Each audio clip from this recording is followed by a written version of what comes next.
PTI क़यादत में फूट पड़ गई। बुशरा बीबी और अली अमीन गंडापुर में तल्ख कलामी, दोनों में सख्त जुमलों का तबादला। तकरार एहतजाज पर हिस्सा लेने पर हुई। बुशरा बीबी पेशावर से एहतजाज को लीड करना चाहती हैं, जबकि अली अमीन गंडापुर बुशरा बीबी का सियासत में अमल दखल नहीं चाहते। गंडापुर का कहना था बुशरा बीबी का सियासत से कोई ताल्लुक नहीं। तल्ख कलामी के बाद बुशरा बीबी वजीर आला हाउस से रवाना।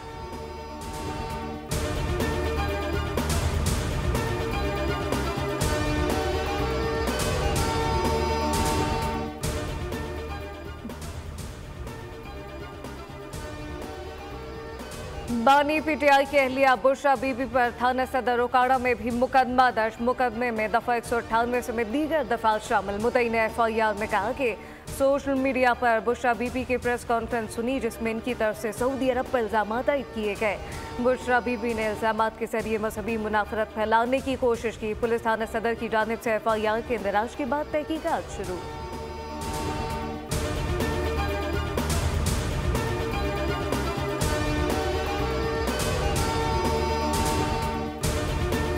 जो है फाइनल कॉल डे है, साद डे है, जिहाद डे है, मरो मारो डे है, बट जो भी है आपने कहीं कोई जंगजू त्यारे निकले हुए देखे हैं बाहर? आपने कोई तैयारी कहीं देखी है? पंजाब के अंदर 104 MPs हैं कहने को पीटीआई के। सवाल यह है कि कहाँ है जो जंगजू त्यारे जिन्होंने इनकलाब लाना है? वो सारे जो है वो अभी तक सो रहे हैं। हम सारे जो है हम जंगजुओं का इंतजार करें, कोई जंगजू दूर दूर तक नजर ही नहीं आ रहा। लाहौर में लोग पुरसकून हैं, छुट्टी मना रहे हैं, जबकि दूसरी तरफ बुशरा बीबी कौम को जागने का कहकर खुद सो गई। आसमा बुखारी पीटीआई रहनुमाओं को खरी खरी सुना गई। वजीर इत्तलात पंजाब ने कहा अली अमीन गंडापुर जितनी जल्दी घर से निकलेंगे उतनी जल्दी वापस लौटेंगे। न्यूज़ कॉन्फ्रेंस में कहा हमें पीटीआई वर्कर्स और आम शहरियों की जिंदगियों को महफूज बनाना है। मरियम नवाज मॉनिटरिंग कर रही हैं।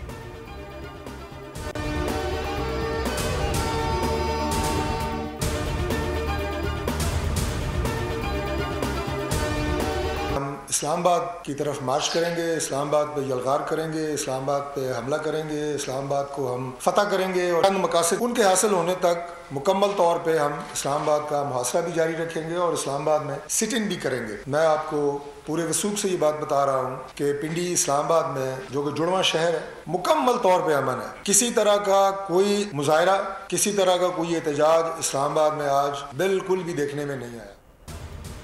ये एहतजाज है या फिर यलगार? पाकिस्तानी तारीख में दहशत गर्दों ने बनू के जेल पर हमला करके अपने साथियों को रिहा करवाया था।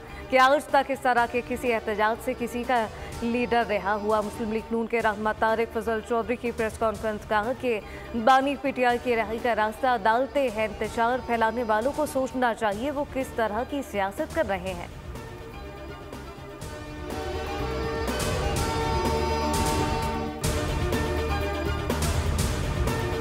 खान साहब समझते हैं कि वो बेगुनाह है, तो उसका रास्ता ये नहीं है कि आप मुल्क के अंदर तोड़ फोड़ करें। रिहाई का वाहिद रास्ता अदालती कानूनी चाराजोई है। इनका ये जो नाटक है, इनका जो फसाद है, ये नाकाम होगा। इन्होंने अपना चेहरा दिखा दिया है। इनके पास सवाए इंतशार के, सवाए फसाद के, सवाए नफरत के कोई और जज्बा नहीं है। हुकूमत के पास बानी पीटीआई को छोड़ने का इंतजामी इख्तियार नहीं। ऐसा कोई फर्द नहीं जो आईन और कानून से हटकर आपको माफ़ी दे सके। नून लीगी रहनुमा एहसन इकबाल भी बोल पड़े। कहा एक सियासी जमात इंतशार पैदा करके माशी बहाली का अमल मुतासर करने की कोशिशों में है। जब कोई मकरू कोशिशें होंगी तो उसे नाकाम बनाने के लिए इक़दामात उठाना ज़रूरी हो जाता है। हुकूमत ये इक़दामात खुशी से नहीं उठा रही।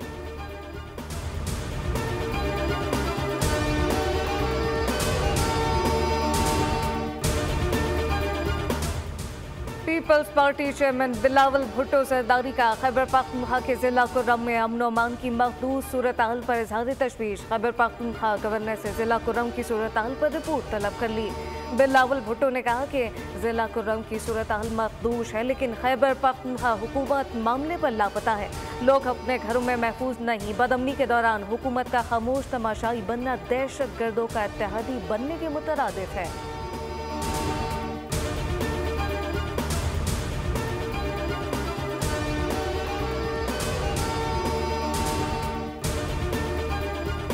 अदालती फरमान पर अमल दरामद के लिए हुकूमत in action. Islamabad high court का फैसला सबके सामने है। किसी के पास असलहा या ममनुआ चीज़ होगी तो उसके खिलाफ कार्रवाई करेंगे। IG इस्लामाबाद अली नासिर रिजवी कहते हैं, रुकावटों के बावजूद आमदोरफ्त को बंद नहीं किया गया। वफाकी दारुल-हुकूमत की सिक्योरिटी पर कोई समझौता नहीं किया जाएगा। कानून हाथ में लेने वालों पर संगीन दिफात के तहत मुकदमात दर्ज होंगे।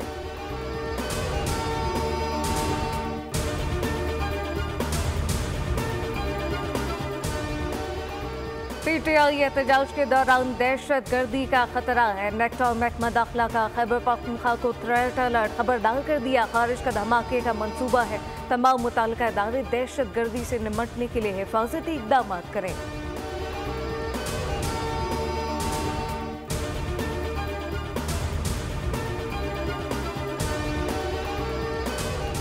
रावलपिंडी में CTD से मुकाबले में मारे जाने वाले तीनों दहशतगर्दों की शनाख्त हो गई। CTD पंजाब ने मुकदमा दर्ज करके मजीद तफ्तीश शुरू कर दी।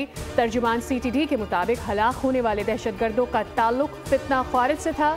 दहशतगर्द और रावलपिंडी में बड़ी तबाही फैलाना चाहते थे।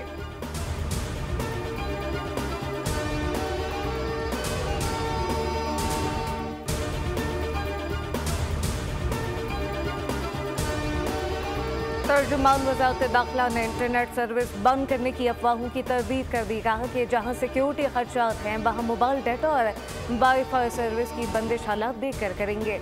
मुल्क भर में इंटरनेट और मोबाइल सर्विस मामूल के मुताबिक चलती रहेगी।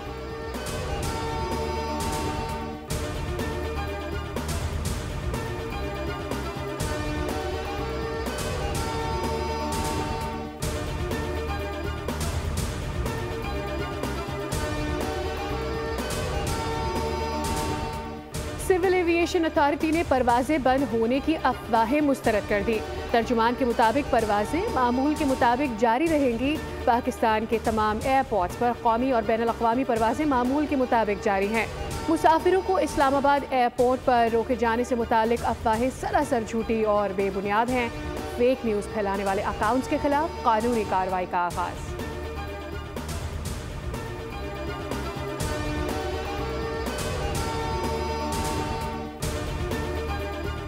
स्मॉग में कमी के बावजूद लाहौर पाकिस्तान के आलूदा तरीन शहरों में पहले नंबर पर, मुल्तान का दूसरा, पेशावर का तीसरा नंबर। लाहौर के शहरियों ने SOPs हवा में उड़ा दिए। सूरत हाल मजीद खराब होने का अंदेशा। इस स्मॉग के बाद गुज़िश्ता 2 माह के दौरान सीने सांस की तकलीफ में मुब्तला मरीजों की तादाद कई गुना बढ़ गई।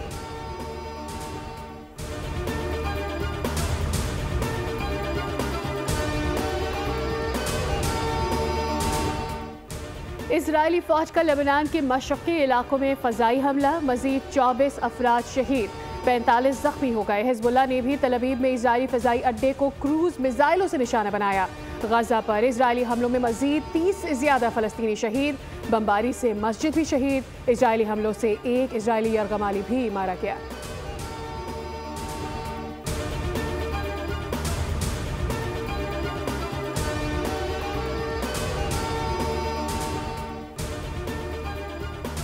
आलमी फौजदारी अदालत ने इसराइली वज़ीर आज़म नेतन्याहू की गिरफ्तारी का वारंट जारी कर दिया। यूरोपीय यूनियन खारजा पॉलिसी चीफ का कहना है कि तमाम रुकन ममालिक ICC फैसले पर अमल दरामद के पाबंद हैं। उधर अमरीका के नामुंतखब सदर डोनाल्ड ट्रंप के करीबी साथी सेनेटर लिंडसे ग्राहम ने बरतानियाई वज़ीर आज़म को धमकी देते हुए कहा कि अगर इसराइली वज़ीर आज़म नेतन्याहू को गिरफ्तार किया तो बरतानिया की मईशत तबाह कर देंगे।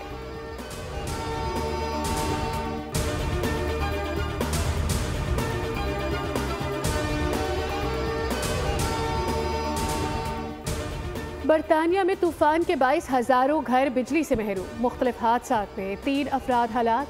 साहिली इलाकों में 70 मील फी घंटा की रफ्तार से हवा चल रही है। इंग्लैंड और वेल्स में 4000 से ज़ायद इमारतें बिजली से महरूम। बरतानवी मीडिया के मुताबिक दर्जाए हरारत में इजाफा, बर्फ पिघलने और तेज़ हवा के सबब सैलाब का भी खदशा है। महकमा मौसमियात ने 100 से ज़ायद सैलाब की वार्निंग्स और अलर्ट्स जारी कर दिए।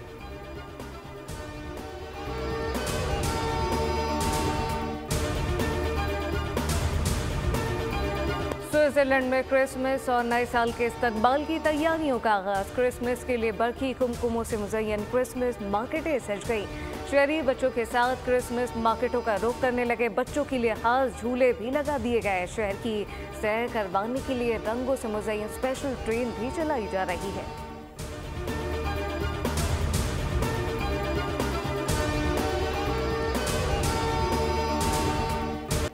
बुलवायो में जिम्बाब्वे के खिलाफ पहला वनडे। कौमी बॉलर्स की शानदार बॉलिंग मेजबान टीम की बैटिंग लाइन को तहस नहस कर दिया। 125 रन पर 7 खिलाड़ियों को आउट कर दिया। नायब कप्तान सलमान आगा की 3 विकेटें, आमिर जमाल और फैसल अकरम की भी नफी तुली बॉलिंग। पहले मैच में आमिर जमाल, हसीबुल्ला और फैसल अकरम का डेब्यू।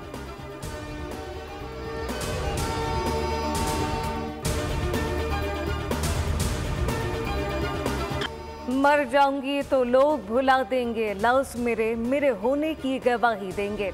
मकबूल और मुनफरिद शायरा परवीन शाकिर की 72वीं सालगिरह मनाई जा रही है। अल्फाज का चुनाव, लहजे की शगुफ्तगी ने परवीन शाकिर को मुमताज़ शायरा बनाया। उन्होंने गज़लें इतनी उम्दगी से अदा की कि ज़बान से बेआम हो गई।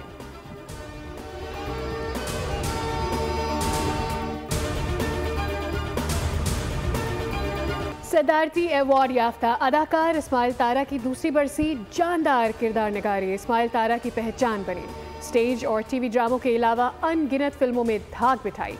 5 मरतबा बेहतरीन मज़ाहिया अदाकार का निगार अवार्ड भी हासिल किया। 50-50 के अलावा रबर बैंड, ये जिंदगी है, Nadaaniyan, one way ticket, Delhi colony में लाजवाल किरदार निभाए।